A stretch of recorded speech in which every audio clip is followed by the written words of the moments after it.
Transcript recovered from an abandoned vehicle found on March 11th, 2023, along an unmarked road in the Rocky Mountain region. Audio heavily degraded. Some sections unintelligible. If you're hearing this, just turn around. Don't look for us. Don't try to understand it. Just go. We didn't mean to end up here. We weren't looking for trouble. It was just a shortcut. A stupid shortcut. They took Olivia first, then Mark, then Ryan. Now it's just me. And I don't think I have much time. It's outside the door. It started with a missed exit. We'd been driving for hours, cutting through the mountains on our way home from a weekend trip. It was past midnight. Olivia was half asleep in the passenger seat, her hoodie pulled over her face, while Ryan and Mark sat in the back, arguing about which gas stations had the best road trip snacks. The mist had rolled in some time after we left the last town. Thick, heavy, swallowing the road ahead. My headlights barely cut through it. Shit, I muttered, gripping the wheel tighter. The turnoff we needed had come and gone before I even saw the sign. Mark leaned forward, peering over my shoulder. Dude, just take the next exit. GPS will reroute us. That was the plan.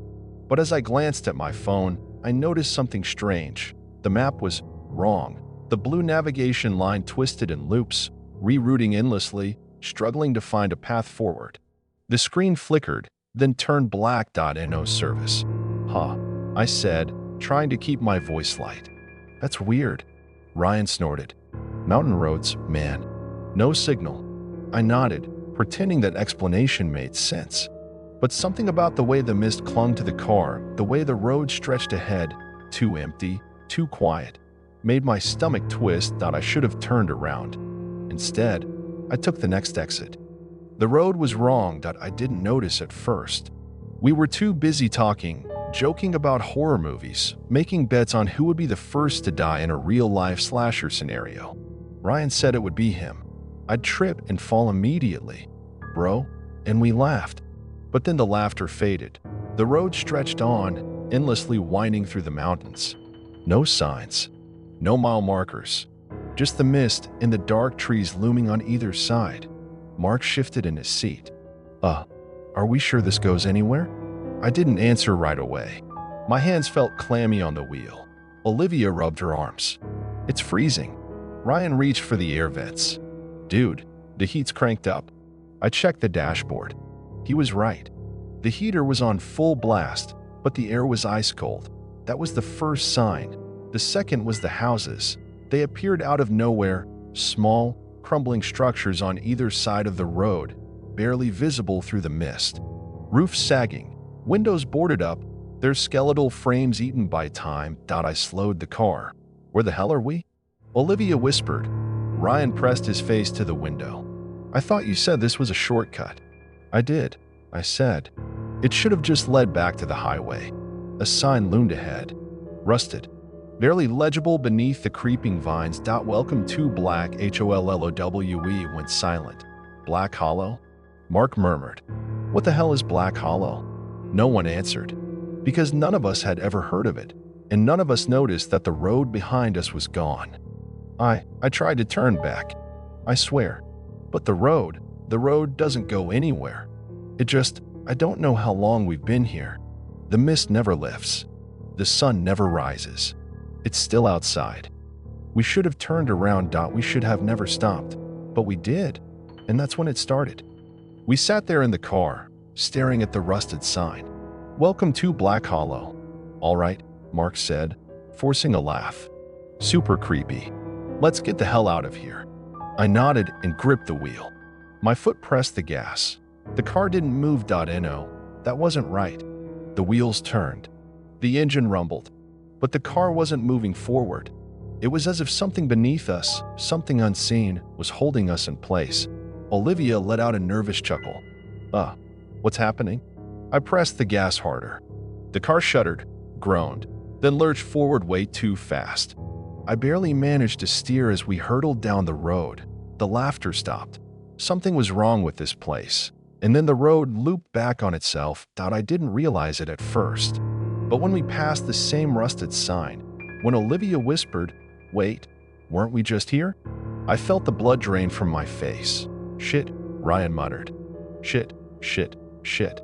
Mark was gripping the handle above his door so tight his knuckles turned white. Just keep driving. So I did. For hours, or maybe minutes. Time started to feel wrong. We should have hit another turnoff. We should have seen something other than mist and trees and rotting houses. But the road stretched on forever, and the worst part, the things in the mist were getting closer.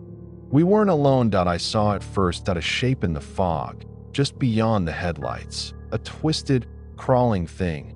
Its body too long, too thin. It moved on all fours, its joints bending the wrong way. It wasn't running. It was matching our speed, keeping just out of sight. I didn't say anything at first. Maybe I was imagining it. Maybe exhaustion was playing tricks on me. But then Olivia whispered, "Did you see that?" And I knew I wasn't imagining it. Mark turned, peering into the fog. "See what?" Ryan was pale. "There's something out there." The headlights flickered, just for a second, and in that second, the thing was suddenly closer. I saw its hand, long, too many fingers, dragging along the pavement as it moved. I didn't see a face, just a dark, gaping hole where its mouth should be. Then the lights came back on, and it was gone. Olivia let out a choked sob. Ryan locked the doors. "Keep driving," Mark muttered. "Don't stop." I pressed the gas pedal, but the road still wasn't taking us anywhere. And I had the sinking, stomach-twisting feeling that we had just made a mistake. A very, very big mistake. We drove in silence. And no one joked anymore. No one talked. The only sounds were the tires against the cracked pavement and Olivia's shaky breathing. Ryan checked his phone again. "Still no service." "I don't get it," he muttered. "There has to be a way out." We just thump. The car jerked. Something hit the roof. Olivia screamed. I swerved, nearly skidding off the road. The car fishtailed before I managed to steady it. My hands locked in a death grip on the wheel. Mark turned in his seat, staring at the roof. What the hell was that? None of us wanted to answer. We all knew. The thing in the mist wasn't beside us anymore. It was on top of the car. We sat there, frozen. The only sound was our own breathing. And then something dragged its nails across the roof. Slow, deliberate. I felt my stomach turn. Then a whisper, right above us. "Ethan. My name. It said my name. I floored the gas. The car shot forward, tires screeching against the pavement. For a moment, I thought, maybe we were okay. Then Olivia screamed. I glanced in the rearview mirror. Mark was gone. The car was still moving. The doors were still locked. And yet, Mark was just gone. Olivia was sobbing. He was right here. She choked on her words. Where did he go? Ryan was shaking his head, his mouth opening and closing, like he wanted to say something, anything, but couldn't. I pressed the brakes. We skidded to a stop. For a long moment, we just sat there, staring at the empty seat where Mark had been. Then Ryan did something stupid. He unlocked the door. Ryan, no, too late. He threw it open and stumbled out into the mist. I lunged for him, but he was already moving, running into the dark. Mark. His voice cracked. Mark, where are you? The mist swallowed him whole, and just like that, he was gone too.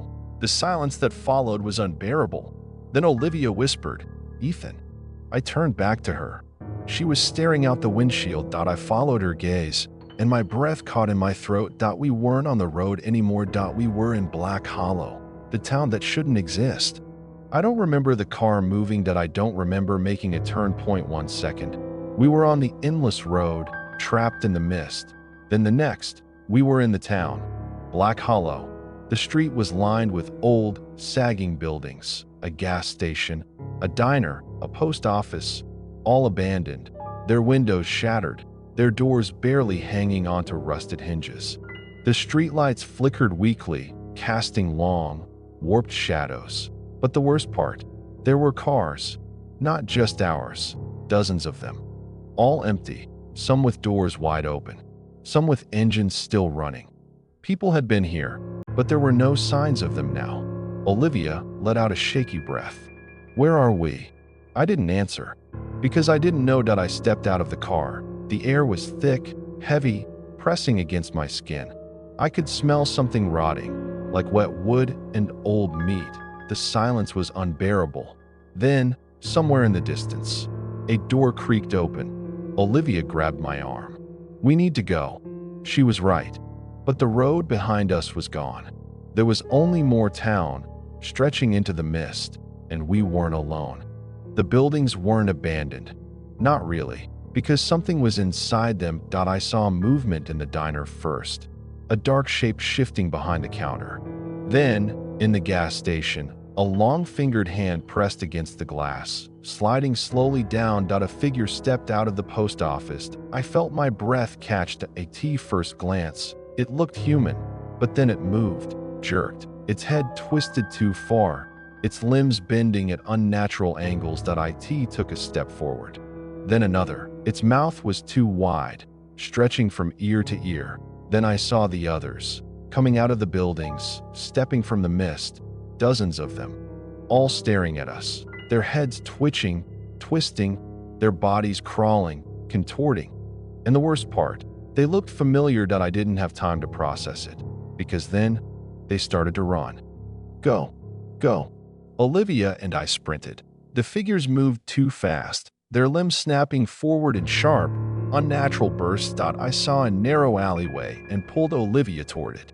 We stumbled into the darkness, pressing ourselves against the damp brick wall. Footsteps pounded past us. The air hummed, thick with something wrong. Then, silence. We held our breath. A shadow spilled across the alley entrance. I saw its feet first, bare, covered in something dark and wet. Its head tilted sharply, listening. Then, it whispered. "Ethan." It was my voice. I felt Olivia's fingers dig into my arm. Her breath was ragged, barely controlled. The thing lingered. Then, slowly, it stepped away. The silence stretched. After what felt like forever, Olivia let out a shaky exhale. "What the hell was that?" I didn't answer, because I didn't know. But I did know one thing. This town wasn't dead. It was hungry, and we were running out of time. We needed a plan. We needed to get the hell out of here. Olivia grabbed my wrist, pulling me toward the gas station. There might be maps, or keys, something. The front door was already open, hanging off one hinge. We stepped inside. The air was stale, thick with dust, and something metallic. The shelves were mostly empty, except for a few expired snacks and old bottles of water. The register was smashed. The walls were lined with faded missing person posters. I didn't want to look at them, because I already knew the faces would be gone, just like Mark, just like Ryan, just like us. Then Olivia froze. Her eyes were locked on the back of the store. I turned, and my stomach dropped. A door stood open. Inside, a staircase led down into pure darkness. Something breathed down there. A slow, wet inhale. Then a click. Not a human sound. Not even close. Olivia backed up. "We need to go. Now." We turned and ran straight into Mark. For a second, I thought it was really him. He looked normal. His face pale, his clothes torn, but his eyes were wrong. Too dark. Too still. "Ethan," he said. His voice was flat. Empty. Behind him, others stepped into the gas station. Figures with twisted limbs, gaping mouths, two wide smiles, all whispering our names. Mark took a step forward. "Come with us." I grabbed Olivia's hand. We ran. The town was closing in. The mist thickened. The shadows stretched, twisting into impossible shapes. I could hear them crawling behind us, whispering, laughing. The road ahead split into two. One led back into town. The other, I didn't know, but we didn't have a choice. We ran for it. Olivia was ahead of me. I could see the car. Then she screamed. Something ripped her backwards. I turned, lunging for her, and froze. It wasn't a creature holding her. It was Olivia, another Olivia. Her eyes were black, her mouth stretched wide, and she was smiling. The real Olivia clawed at me, sobbing, "Please." Then she was gone, swallowed by the mist, and I was alone. I don't remember getting in the car. I don't remember pressing record, but I must have, because that's all that's left now. Just me and the recording. If you find this, don't look for us. Don't try to understand. Just go. Can I come in?